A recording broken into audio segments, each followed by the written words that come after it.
Streaming from Madison, Wisconsin and Minneapolis, Minnesota. Straight to your personal devices. Available on all major platforms and YouTube. This is the Armchair Analyst Podcast. And here are your hosts, Ace and Johnny.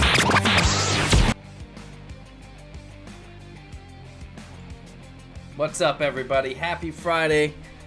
Ace and Johnny here. Time to tell you all what's good in the world. Look at that confident pose. Look at you. Yes, sir. There's a lot of good in this world, that's for sure. Today's a good day. It's a good week. Good life. Glad to be alive. Still drawing breath. Oh, I know. You gave us all a scare in the group chat. The friends group chat. We thought you had it. We thought you had it again. I got to work and I was just not feeling good, dizzy, a little nauseous, and I've never had shortness of breath in my life. Like, even during the college days when we were puffing 5 times a day, I never had shortness of breath. But yesterday morning I did, and you know what? I empathize for all of the asthmatics. That sucks. Yeah. That's not cool. So yeah, my fiance and I actually was like, okay, maybe there's just something random, whatever. But then my fiance had like the exact same symptoms. I'm like, okay, that's too coincidental. So we got tested.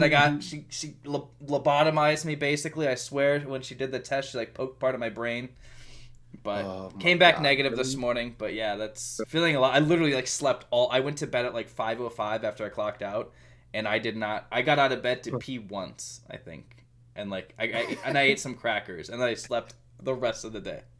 Into the morning, which there was a huge storm with near hurricane force winds. Didn't even wake up. Slept right through it. Yeah, we needed it. We need it here.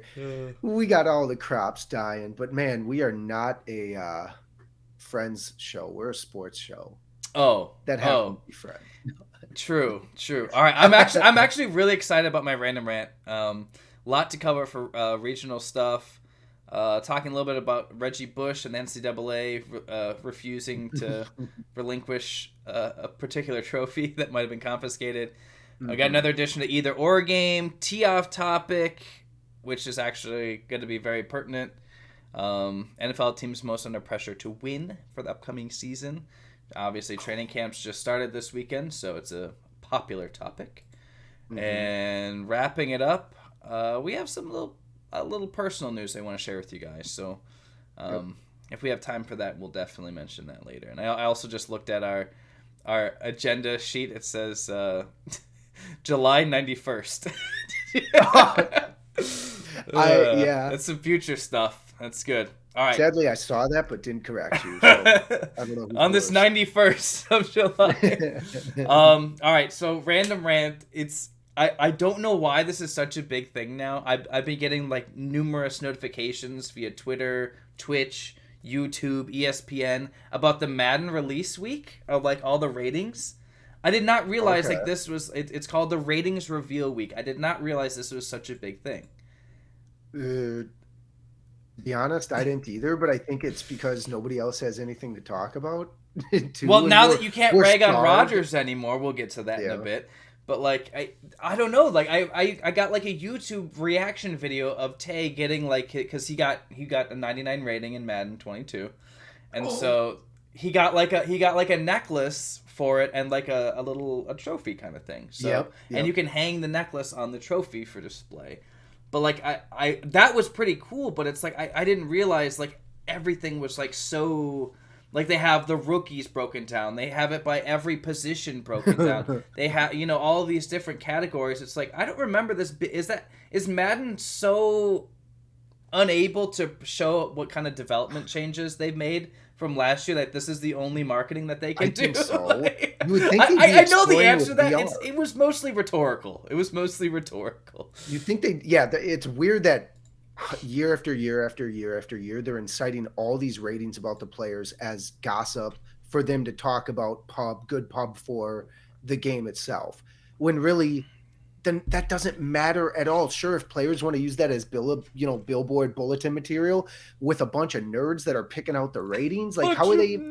Sorry, but I'm you work with developers. I work with developers. Have some heart, sir. Truth be told, I have heard some stories where these people are like, they have clipboards. They're wearing all black shirts that say like EA Sports, and they're walking around with clipboards at these practices. So they are going there, but it's like, what kind of knowledge do they have about what they're looking for? You have players that barely played last year getting top ratings. George Kittle 96, Christian McCaffrey 97, Julio Jones on a brand new team with a completely different offense rated 95. Like, I mean, come on. Point, though, how many like.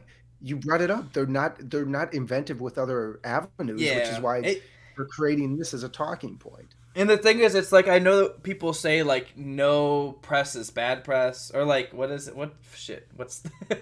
no even bad press is still press or something like that. Yes. And like I remember back in the day, like, do you remember that one guy that had the lowest rating in Madden? He had like a 49 or something. It was the lowest one in the game, and he wrote to EA.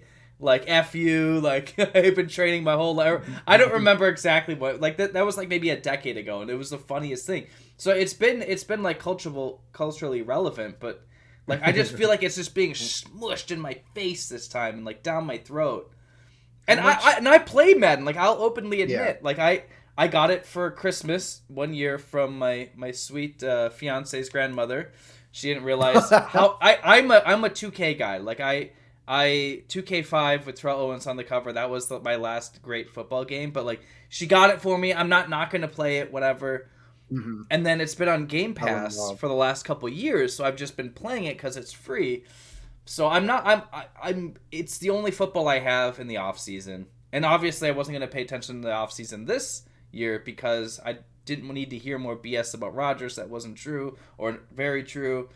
But also, it's like, there's no competition. Like, it's the only game there. Like, if you want NFL as a video game, that's what you have to do.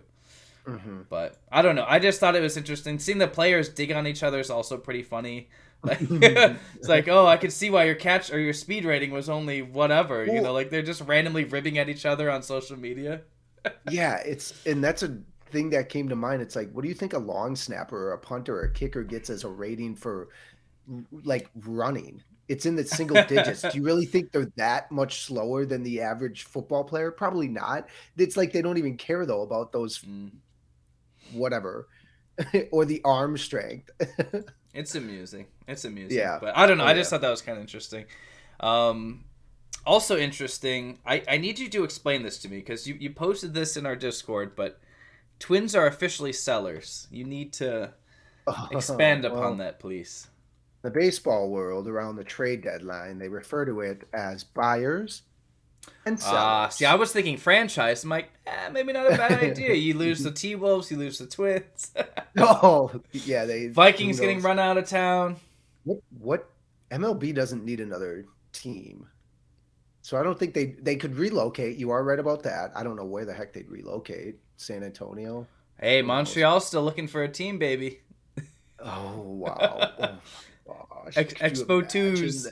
I miss the Expos. All right, these are all rumors. This is not what sellers means amongst the vernacular of all these big words. My little head.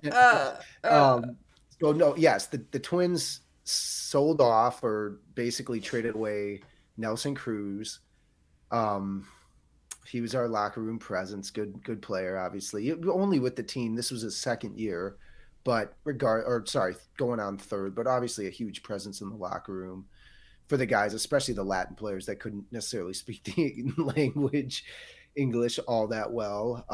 But beyond that, Kepler, potentially Buxton. The big one is Barrios, our starting pitcher, Taylor Rogers, Michael Pineda, Max Kepler. You name it, the guy is probably up for getting traded. Josh Donaldson was rumored to be for the Brewers, oddly enough. But I saw that. They got Escobar. Eduardo Escobar used to be with the Twins 3 or 4 years ago before he went to the Diamondbacks. They traded him to the Brewers. I was pissed when we got rid of him. Because he's a really good player. And honestly, tell me I'd rather have his contract over Josh Donaldson for $94 million. I think we signed him for 3 years, and he hasn't even played half of that contract, and we're already thinking of getting rid of him. So I knew I wasn't going to talk about the Twins much, but we are sellers officially, which sucks because I think you can see it in our gameplay. We lost a game 2 nights ago, 6-5. We gave up a grand slam in the 9th. It was 5-1. We had a 5-1 lead in the 9th, blew that. And then just yesterday, we set a record for most home runs in a game with a loss. And then, so counter to that, the Tigers beat us. They were the only team to ever win without hitting a home run and having the team hit more home runs than them. They didn't hit a single home run, and they beat us 17-14 last night. No homers? With no homers. Wow. So the wheels have fallen off, clearly. I mean, it's bad. If it's not the bullpen like I've raved on, it's the starting pitching. And I love that phrase. The wheels are coming off. That and the term dumpster fire come to mind. I know. Not quite yet. But kind of. A little bit. Well, nothing. There's sadly, so Minnesota United are doing good, but I'll bring them up after you go on your little what Roundup topic. What? I should say gossip. My secondary monologue. Yeah. So yeah, the Twins officially sellers, as we just alluded to, or as I alluded to earlier. The Brewers, on the other hand, buyers.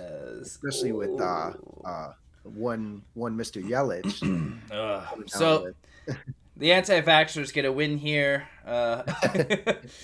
Yelich, after, I guess at least in recent memory, an unusually healthy streak for him.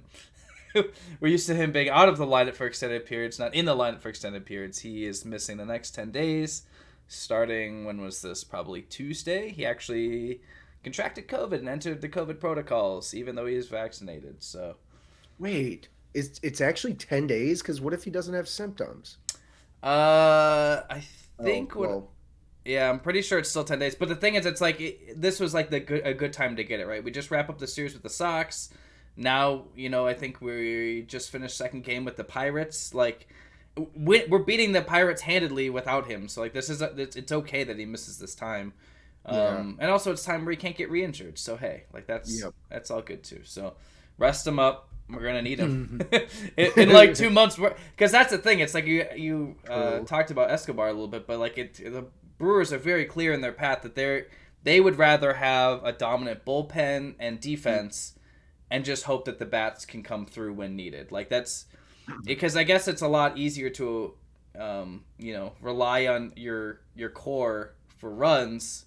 Mm-hmm. And also, I mean, you have to score less runs to win if you have a good defense, and just kind of adding to hitting. That now. Yep. Ooh, timely hitting, I was going to say. Correct. Timely hitting and just relying on your already strong strengths, already having a very, very good bullpen. You had 3 Gold Glovers before the season even began, and just kind of adding to that depth. So, I mean, it seems a little crazy. It's like, well, why not just acquire a hitter? Maybe just kind of round out the team. But they're very steadfast, and they're in first place for a reason. So I'm not gonna be an armchair analyst on this one, Ace. Well, I'm gonna approve of what the office is doing. Yeah, Escobar's a hitter. He's got over 20 home runs this year. He is, but I mean, I just don't know how he's going to fit into the lineup. I mean, what do you put him at? You wait for someone to have a cold streak and you put him in the top 4? I don't know. Like, yeah, he's a hitter, but like, we kind of want to encourage our own hitters, don't we? Urias, they say, loses some starts at third base. Yeah. Is the one article I just read quick from tweeted out from Adam McCalvey. They have a lot of depth, so I'm just interested to see how they put him into the lineup, but we'll find out. The big news, Ace, as you somehow were able to mask this entire conversation. We're 14 minutes into the show, and you haven't even mentioned this? Yes, what did we say? Back? What did we say? Who's back? Yes, who's back? Remember how when you were talking to me about after the Bucks won the championship? I'm like, I'll worry about it next week. Well, next week has come. Next week is almost past. Rodgers in training camp and actually has his first full presser since all of the Schefter articles came out, and he lit the front office on fire. He made them look absolutely awful. Maybe that I'm kind of exaggerating a bit, but some of the not so unfounded thoughts before about I mean, he wasn't exactly cryptic when he was saying he had issues with I think it was the Kenny Mayne interview we discussed, where he's like, it's not the fans, it's not the team, it's the management, the organization. He kind of went into detail there, listing several players and veterans that he felt were kind of disrespected, but I think that kind of complicates things, because we, as fans, would get very attached emotionally to certain players, right? Especially when they're with a team for a long time, or they see considerable amounts of success with the team. We get very, very close to them in our hearts, and we don't realize and remember that this is still a business. You still have to do what's best for the team. You still have to make sure the team will be successful that season and in future seasons to come. I mean, don't get me wrong. There's plenty of blatant mistakes that I could easily list off here without even thinking twice. But I think some of the players that he mentioned, maybe, I mean, I don't know how they can verify that unless they actually have the other actual players say, after when Woodson was going to leave, the Packers didn't even offer him a deal. Unless you hear him say that, I don't know how you can just assume that. Yeah. But I guess with one of them, we'll see with Cobb what he's able to bring back. Yep. So I think that was an interesting move. I know a lot of people are kind of torn on it. I mean, I believe it was a 6th-round pick we used to acquire him. He was already in camp today. He literally hopped on a plane. It was done. So he's already in camp today, right? It's damn, that materialized, boom. Yeah. But I know that having a familiar face in the locker room is always good. I know the veteran players on the team are going to really appreciate that. He's already a mentor for the receiver we drafted out of Clemson, Amari Rodgers. Rodgers' dad was actually the coach for Kentucky football when Cobb was a player there. So, yeah. The thing is, it's Cobb and Rodgers would have a very similar role, in the wide receiving unit. Kind of like a jackknife. You can return kicks, he can catch passes, he can come out of the backfield, kind of like Cobb did for his 8 seasons with us. So they have a couple slot guys, a couple slot receivers. We went from not being very slotty at all to being slot heavy. Now we're just a slotty team. Yep, man. Good thing the Vikings are nowhere near that slottiness. Yeah, well, there's nothing wrong with a slotty girl. Wait, what? I think the big thing to take from this is that now there's, the front office is taking actual real actions to keep Rodgers happy for this season. I think the biggest his biggest issue was that they weren't going to use him to help recruit free agents in the offseason, which in the NBA, I mean, it's rampant. These guys are literally DMing each other hey, come play for us next year. We can use you. We can make room for you or something. I'm sure with the Lakers trying to acquire, because obviously the NBA draft is tonight? Tonight. I think it's tonight. Yeah. So the LeBron they're trying to acquire Russell Westbrook. So of course he probably went to his freaking house. They are so open about it, and they just kind of want to use Rodgers' star power to help attract free agents, which, I mean, I get it, especially as you're getting into the twilight of your career. I mean, he's going to hit 38. This was already the time. So I understand some of his points, and I don't get, maybe why he felt the onus was on him to. He didn't really feel like he needed to disprove any of these claims, but letting it spiral out of control and having the fan base just eat it up was probably not a great move either. But I don't know. It's nice to have a little bit of closure. He did actually go through and. Well, now he's going to be silent on social media. I mean, the thing is he never in the off season he typically will use social media, but for his whole career he's really never touched it during the season. So I don't know if that starts now or what, but. He did sign his rework deal today, about an hour and a half ago. So 2022 is going to be the final year of his contract, and then there were several forfeiture provisions, but basically This is it. Oh, this wow. Is... Yeah, and we talked about that too. That's why I was going to ask you, what kind of concessions, and do you feel like the team, and more generally, do you feel like teams have an onus now to include star players, whether it be J.J. Watt or, well, maybe that's a bad example since he just got traded, but somebody like a Khalil Well, he asked Mack to be traded. He asked to be traded. Oh, yeah, fair. Okay, so he did get. So what do you think in that context?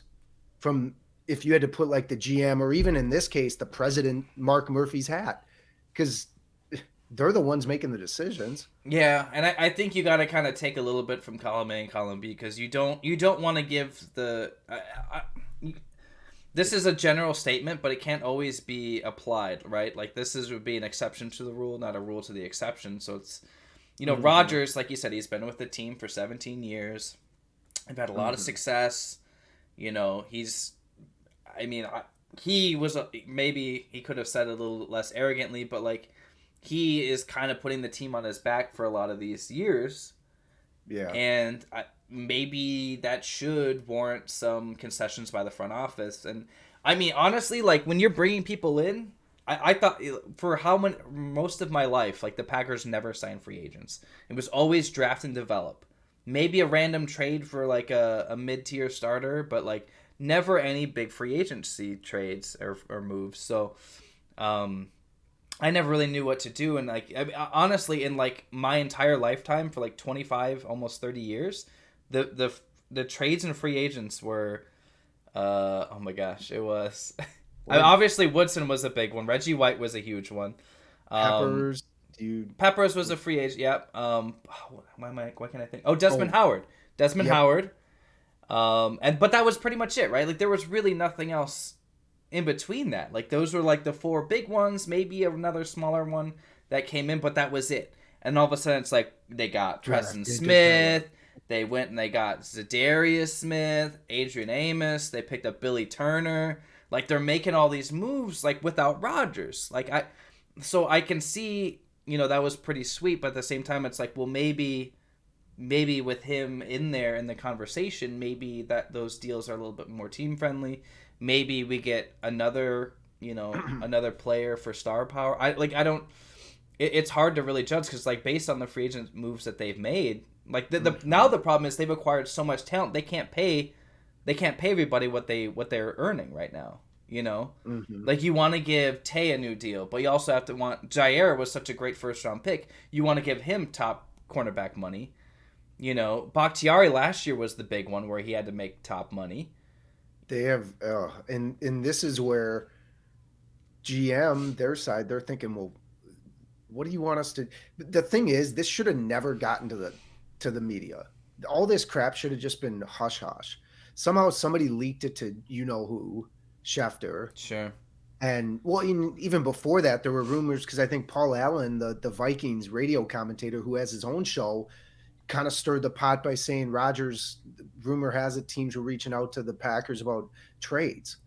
And I think I thought the 49ers actually were. Yeah, there was a couple rumors about the 49ers throwing an offer. But I think anyone that looked at like his contract, they knew that like it would be very difficult for us to be able to. I mean, we could definitely restructure, but I mean, if there's already like a rift, obviously that's going to come into consideration too. So right now I still have the firm belief that if they can, make peace and kind of consider his thoughts and input going forward, I think that Rodgers can still retire a Packer. Because technically, yes, this current contract, it ends in 2022. Yeah. But at the same time, like I feel like there's still enough wiggle room because I know that Devontae is like he's kind of up in arms and he wants to go wherever Rodgers goes, but I mean he still has like Mercedes Lewis, Cobb's back, Bakhtiari and him are very close. Like, yeah, I still feel like there's enough here that could keep him. But if not, you know what? Hey, one more run, last dance. Let's roll, baby.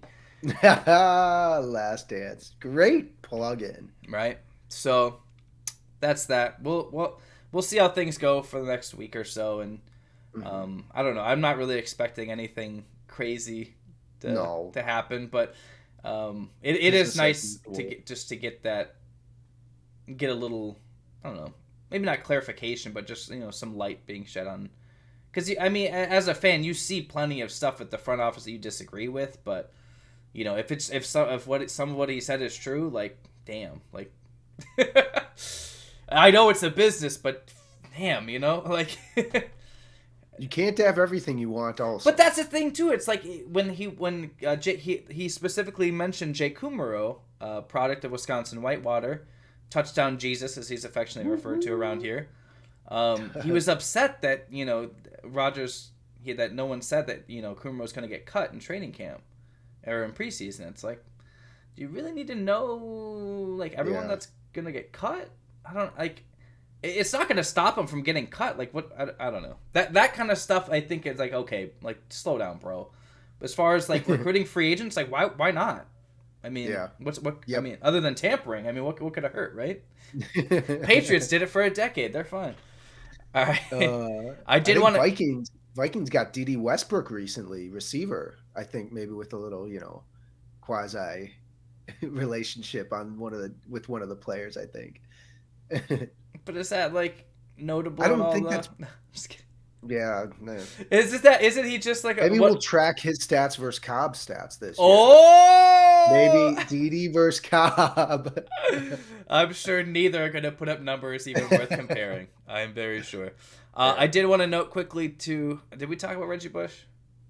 No, we didn't talk about Reggie Bush in the intro, but no. Yes. All right, so we talked about the NIL and the big changes. There's every day I'm seeing more and more student athletes getting new deals. Alabama guy already signed contracts for $80,000 or $800,000 already, like, or something crazy. Like, they're making bank, but because Reggie Bush did this before this legislation passed, I mean, they kind of, there was a plea entered basically like, hey, like, since this is legal now, like, are we good? Basically, NCAA refuses to budge. They are not going to reverse any penalties imposed, any vacated records. They're not going to return the guy's Heisman Trophy, even after all of this stuff has been, like, changed within the last few months. They know it's a Pandora's box, though. But, like, really, like, if a dude's in jail for 5 years for trying to, like, distribute marijuana, but now it's legal, like, do you keep him in jail? Like, probably not. I don't know. Like, it just seems, oh my gosh, prohibition. I would agree. Prohibition. You go to jail for bootlegging. A year later, it's all fine and dandy. Are you still in jail? Like, come on, man. Like, the guy. Governor. How much money that Reggie Bush made the NCAA during his 2 big years at USC? Are you kidding me? That championship game with him and Vince Young? Touchdown. What? Are you kidding me? My gosh. Their whole team. Think about it. His whole team, just his status and the quarterback Leinart, he made the entire team relevant.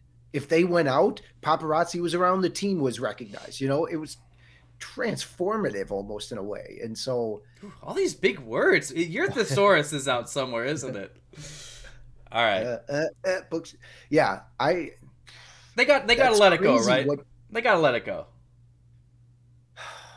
The thing is the NCAA, like, they've had college sports by the balls for so long, and they had to relinquish some of their power, and now all of a sudden it's like, well, now what? If he's going to be in the Hall of Fame, which I think most people think he deserves to be in the College Hall of Fame, he's got to give him the Heisman. He is a commentator for college, and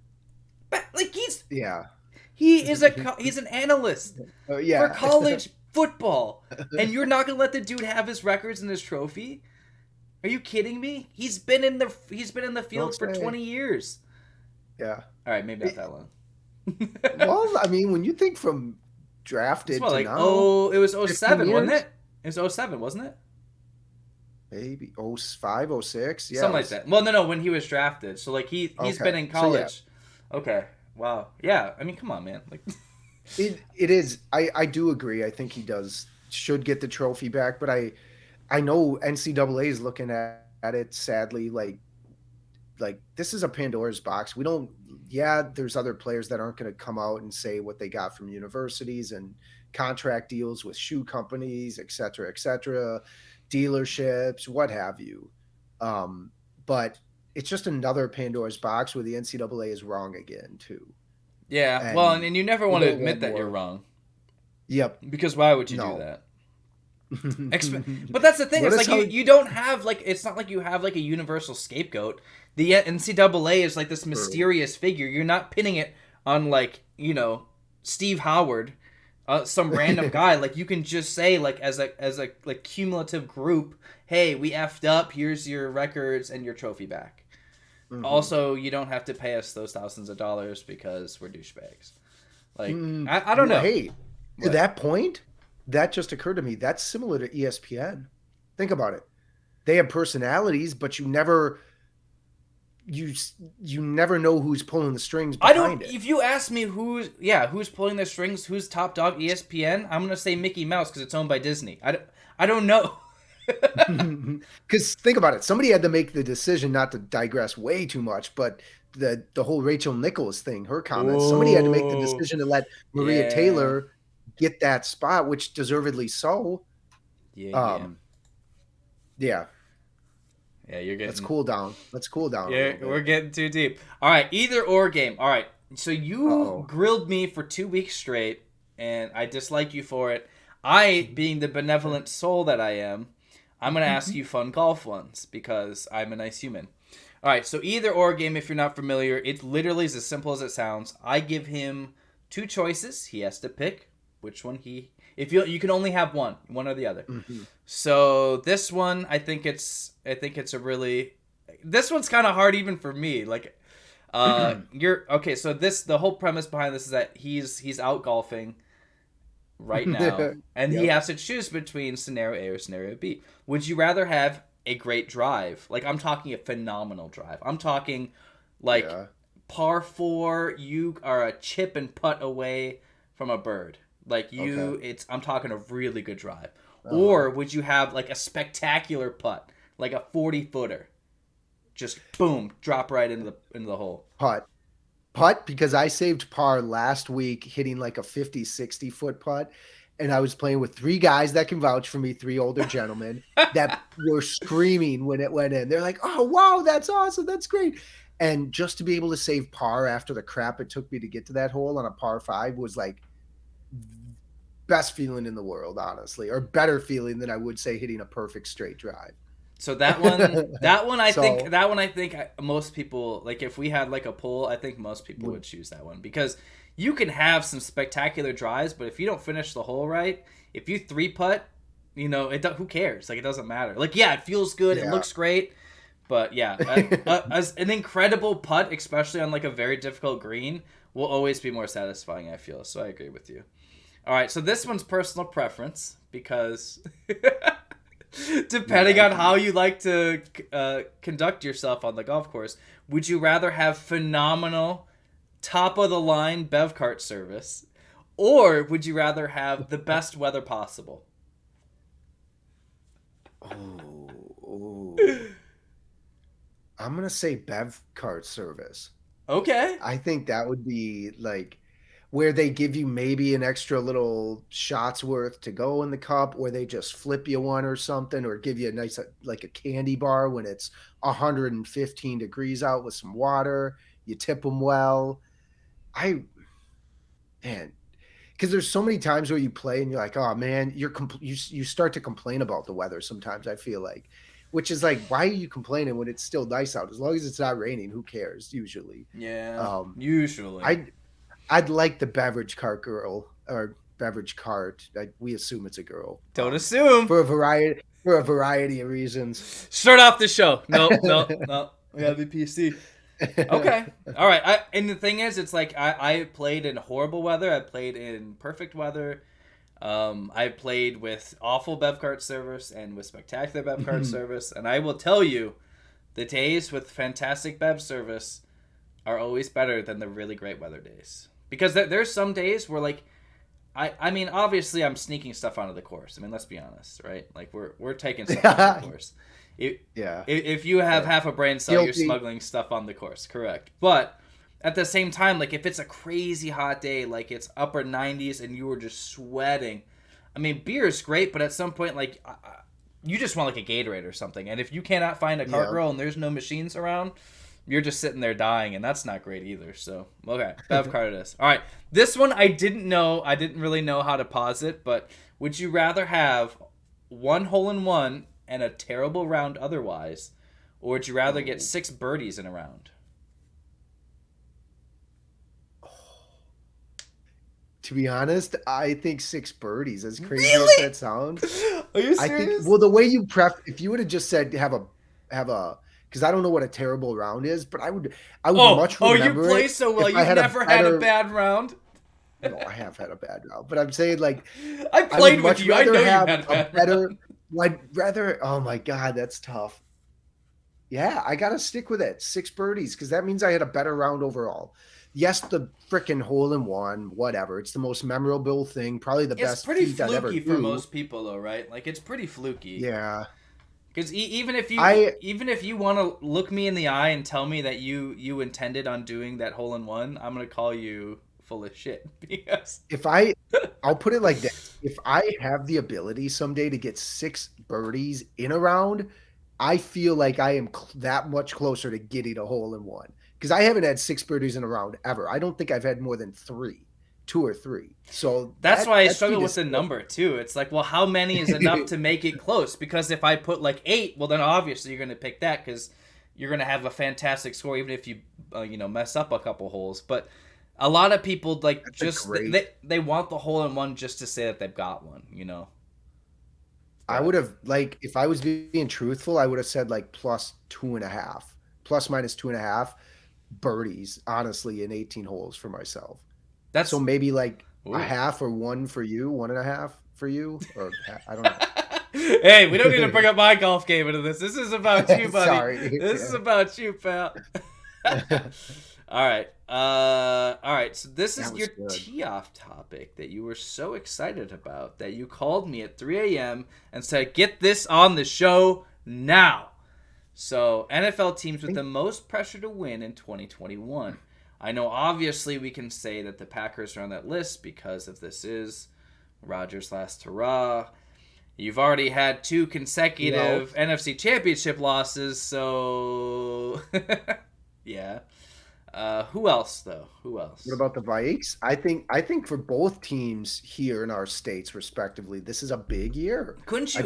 Cousins is on his last year. Couldn't you say that about every team? Like, there's always pressure to win on every team. Like, you're not going to get a promotion if you're losing. But what you're saying in frame of this question is that there's more of a sense of urgency for the teams because you're not.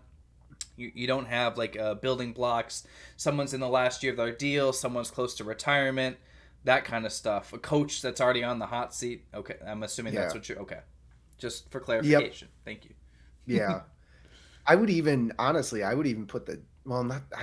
Okay, so these are the teams I was thinking of. You mentioned, obviously, the Vikings, the Packers, the Rams. I think LA acquiring Stafford, clearly, if they can go to the Super Bowl with Goff, they got... I would even think a better defense at this point than what they had with Goff even. Better all around for sure. All around for sure. Yeah. Definitely. I think this if you'd asked me a few months ago, I might have said the Seahawks. I'm not as high up on them. They are treadmilling like never before, man. That team, it's like, let's make the playoffs and then we're good. Oh my God, yeah. That's a good point. Yeah.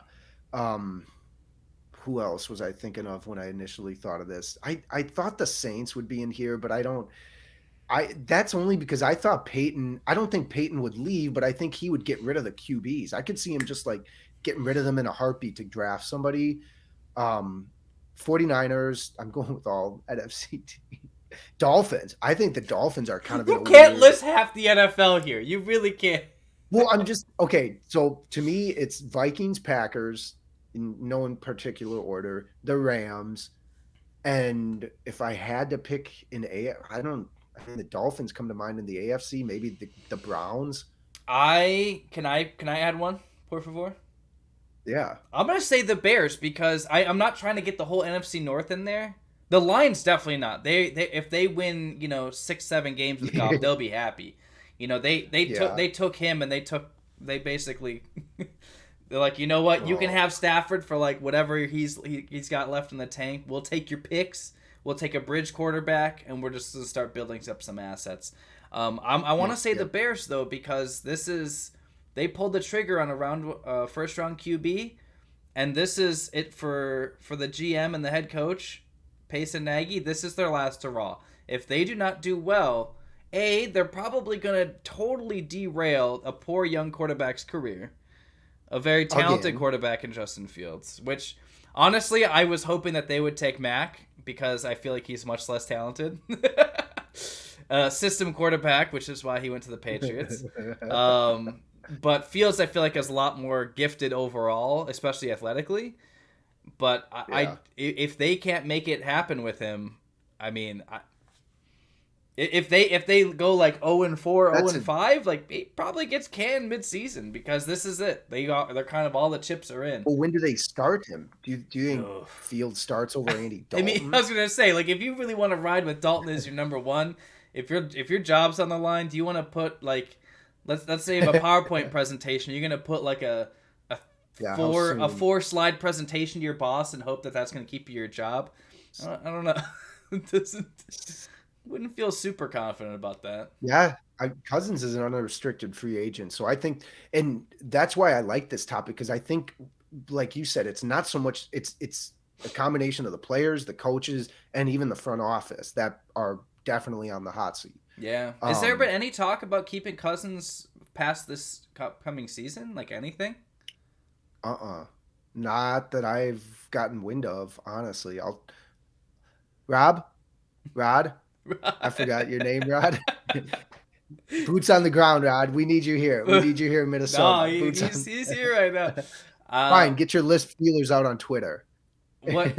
I mean, that's what I don't understand. Like, everyone's so on the Packers about, what's going to happen next year. Is Rodgers gone? Like, or this year? It's like, Kirk Cousins signed the first, 100% guaranteed deal, and it expires after this season. Why is nobody talking about that? Why is there no, what? That should be a topic.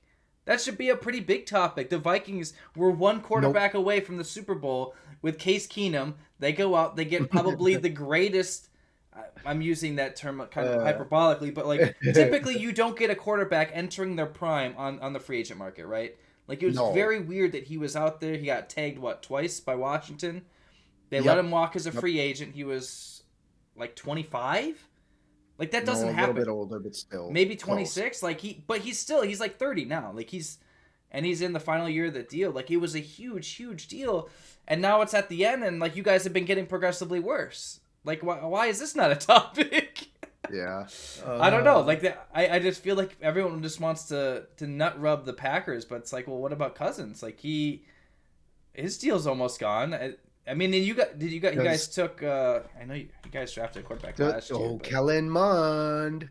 Yeah, and there was a guy you had on the team before, but I can't remember his name though. Slaughter. Yeah, didn't you? There's another quarterback that took snaps last year though. Can't remember his name. But I mean, you got this is you're talking about the window though. I mean, Justin Jefferson absolutely had a fantastic rookie year. Thielen's playing great. After that, there's really not much to talk about aside from Dalvin Cook. But you're hoping with between that core on offense and what's left of the defense, I mean, you got Jeff Gladney, obviously, who's going to be a huge, huge contributor. No update on his status. It's hard because, you guys had such a good defense for so long, but then slowly but surely more cap issues came in and you had to let people go. And then you had your boy, your signing opt out last year. I think another team we didn't think of is the 49ers. Earlier, they drafted high a QB because they don't believe in Garoppolo, who took them to the Super Bowl as well. It was kind of like a Brady situation. The core was already there.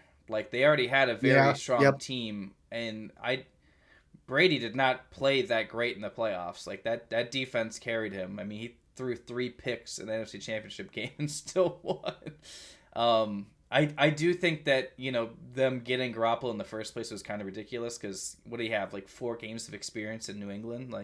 Yep. Like that's he was learning under Tom Brady, but like he didn't actually accomplish a whole lot for himself. Like but then he goes when they had that huge primetime, maybe it wasn't primetime, but that huge game in New Orleans where they both put up like a bajillion points, and it was like the game of the year. Like he stepped up to the occasion. He threw like 4 touchdown passes. So obviously most of the 49ers team was hurt last year, so I can kind of see that it's kind of put up or shut up time. Kittle injured, he's definitely got a history now. Garoppolo definitely defense. Defense was all shot. This will be a big year, and I don't think that division hasn't gotten any easier. I mean, the Seahawks are still very competitive. The Cardinals have been acquiring a lot of talent and getting better.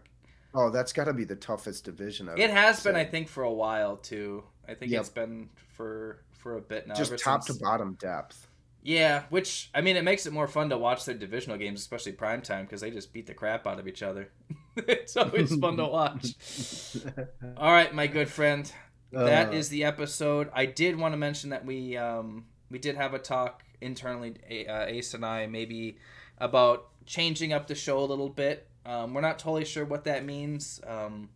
We're still kind of hashing out the details, but just as a heads up, we're going to be probably making some pretty drastic changes in the next couple of weeks. Still going to put out another episode next week, but we might take a little break after that just to kind of reconfigure what we want to do, if we want to add on more people, if we're going to join another show perhaps. There's a couple ideas out in the air, but just want to give you guys a heads up. Appreciate everybody listening. Still doing this. Been pretty fun. But yeah, thank you guys for listening. If you could, tell a friend, share, review, like, rate, whatever you can do. One quick thing. I won last week. I picked Cameron Champ. They had the tournament out, the PGA tournament out in Minnesota, and my Aces Quick Six, I randomly picked him and got lucky. So if you betted, if you're a bettor, that's another reason to follow, because I'm actually successful now at these. 1 out of 60 he hits, boys. That is how we do it. That's how we do it in Vegas. That's how we do it on the show. Ace, thank you for having your wonderful smile on our show today. I appreciate you. He's gonna cry. He's gonna cry. Have a great weekend, everybody. We will see you next week. Peace.